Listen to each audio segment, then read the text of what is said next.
Eh bien, heureusement que nous avons encore une jeunesse consciente au niveau de la Côte d'Ivoire.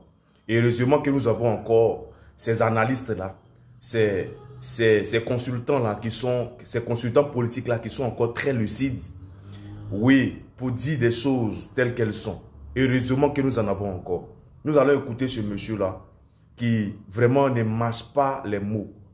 Il parle sans langue de bois du quatrième mandat. C'est que lui pense du quatrième mandat du président Alassane Ouattara. Nous allons écouter attentivement pour comprendre que cette histoire nous concerne en grande majorité. Nous concerne, nous la jeunesse, en grande majorité. Et donc, nous devons prendre notre responsabilité. Nous devons prendre vraiment des décisions. Nous devons aussi prendre des mesures qui vont avec. Parce que le quatrième mandat, ça sera vraiment une difficulté de trop dans la vie de la jeunesse ivoirienne. Cette même question. Moi, je pense que j'ai déjà dit suffisamment ici. Est-ce que vous voyez une faille dans la constitution ivoirienne? Une faille? À ce niveau? Non, clairement, ça a été dit, je pense l'avoir dit ici, je l'ai dit encore ailleurs, le troisième et le quatrième mandat sont bâtis sur une injustice, sur un mensonge et sur un dol de la population.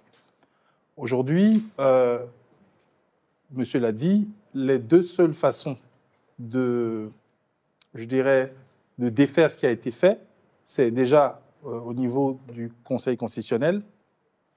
C'est à eux de décider si on peut continuer dans la forfaiture ou s'il faut s'arrêter. Et le deuxième choix, c'est au niveau de la population. C'est aussi à eux de prendre en main, parce que là, je veux dire, il ne faut pas confondre une déclaration de candidature, une validation de candidature qui le sera par le Conseil constitutionnel, et l'élection. Je veux dire, ce n'est pas parce que le président Ouattara est candidat qu'il sera forcément élu. Je pense, moi, que la démocratie existe en Côte d'Ivoire. Elle est peut-être piétinée, mais elle existe. Et je pense que cette injustice qui est criarde aujourd'hui, qui l'est encore plus qu'elle ne l'était en 2020, va peut-être réveiller le patriotisme des Ivoiriens, j'espère de la majorité, qui décident de ne pas justement se rendre complices de ce fait-là. Et à travers cette candidature, est-ce que vous voyez une manœuvre pour pouvoir affaiblir l'opposition ivoirienne ou renforcer le parti au pouvoir, le RHDP? Je vais peut-être... Eric Bayala, vous allez aussi répondre à cette même question. Je vais peut-être vous étonner. Vous savez, déjà, j'ai vraiment un pincement au cœur, presque de la pitié pour la demi-douzaine de dauphins qu'on avait évoqués. Il pourra se représenter en 2030. Pourquoi j'ai de la pitié pour eux? Parce que c'est des gens qui sont infantilisés, en fait. Tout à l'heure, M. Bayala utilisait les thèmes de père de famille. Je veux dire, je suis désolé, mais ce sont des termes qui ne sont pas républicains, en fait. Bon, après, ça, c'est leur cuisine interne, je ne vais pas m'en plaindre. Mais ce que je veux dire, c'est que la collusion, la peur, l'asservissement ont empêché des gens au sein du RHDP de dire la vérité à Alassane Ouattara, que sa candidature était problématique, pas seulement problématique pour lui, mais pour la Côte d'Ivoire. M. Betta l'a dit. M. Ouattara est aujourd'hui en train d'ajouter de l'essence sur des braises qui sont déjà fumantes.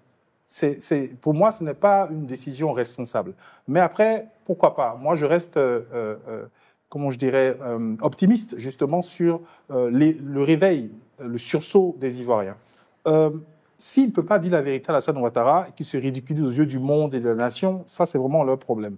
Mais je veux dire, je pense qu'Alassane Ouattara a facilité le travail de l'opposition aujourd'hui. Parce que, en décidant de remplir pour un quatrième mandat, il faut, je pense, refaire les coups de mathématiques à tout le monde. 1 plus 1 plus 1 plus 1, ça fait 4, ça ne fait pas 2. En empilant pour un quatrième mandat, il facilite la tâche à l'opposition parce que, justement, il démontre très clairement son véritable visage, quelqu'un qui n'est pas démocrate, quelqu'un qui, justement, ne se met pas au-dessus de l'objectif général et qui tire tout à lui, qui considère qu'il est le seul et unique Messie qui peut porter la Côte d'Ivoire vers le développement. C'est un discours qui, moi, en tout cas, me dérange et je pense que ce discours ne lui sera pas... Ce ne sera pas un discours qu'il aura plaisir et honneur à porter à travers le monde quand il décidera enfin de passer la main, on l'espère. Et c'est dommage parce que là, il rentre dans une case. Il y était déjà. Il aurait pu sortir par une porte dérobée, mais il continue à se maintenir. Donc, il est dans une catégorie avec des gens comme Paul Biya, qui se représente encore pour une élection, là. Rwanda, Kagame, Museveni, voilà. Voilà la case où il est. Il n'est pas dans la case de gens qui ont décidé, par exemple, de mettre leur pays en avant, comme Patrice Talon ou comme d'autres qui ont décidé de ne pas remplir. Macky Sall, même qu'on a critiqué, a décidé de ne pas remplir. Donc, c'est vraiment dommage. Mais bon, tant pis, je pense que ça facilite la tâche à l'opposition. On pourra justement en rediscuter. Bien, Eric.